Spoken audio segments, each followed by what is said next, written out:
Hey, how's it going, guys? Josie Samuels here.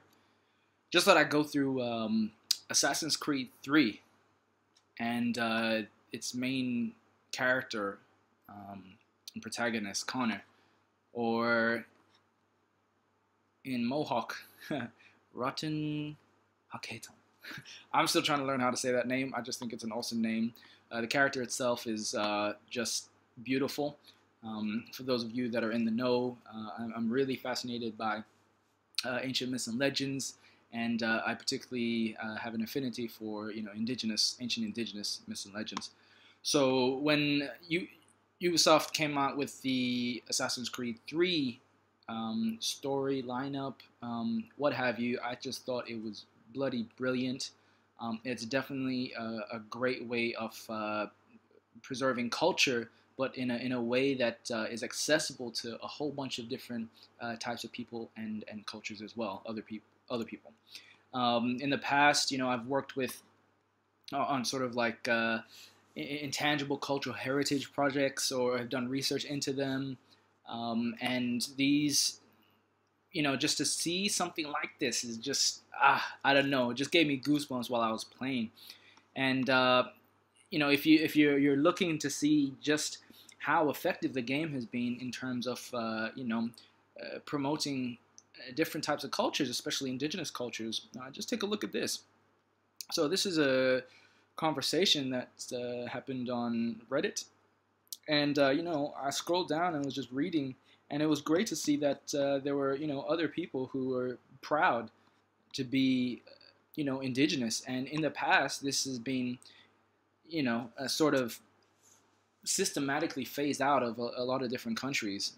There are indigenous people in on every continent, in every country, and there's so many stories about how the indigenous have been sort of abused, taken advantage of, exterminated. So many horrific things, and it's only now that you're starting to see this sort of uprising of indigenous pride in their culture and heritage, and it's great to see that there are mixed kids. I'm a mixed kid myself, so or third culture kid. So it's always been, identity has always been sort of this weird thing that I have tried to define while growing up. But now there's pride in sort of having different parts of you, and especially with the Mohawk. I'm sure it's not just Mohawk, but yeah, just this conversation just goes to show that there was a good reaction.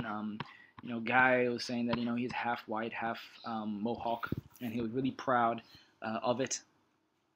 It'd be great to see more games and films like this that find that balance between sort of mainstream commercial gaming or entertainment, and almost subtly pulling in these rich historical, cultural elements to open the world up to a sort of more worldly view or perspective, so that we can truly embrace what it means to be human, and in my opinion, sort of get over the differences, and really work towards just embracing one another. And I think this I would love to be involved in these sort of projects in the future. I would man, I don't know what I'd do if I was involved in the Assassin's Creed 3 project, but all I know is that exceptional game. I'm still playing it.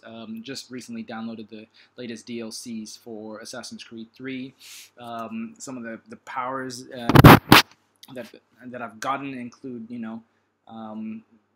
going on a sky journey, which is similar to a vision quest, and where you go and pretty much meet your animal totems. If you don't know what a totem is, look it up on Google. And so far I've gotten a wolf and an eagle totem, and there's more to that story for my own personal journey as well, which I won't reveal here. But if you'd like to learn more, either sign up to my newsletter on my website, or subscribe to my YouTube channel, or hit me up on Facebook at facebook.com/Theosism.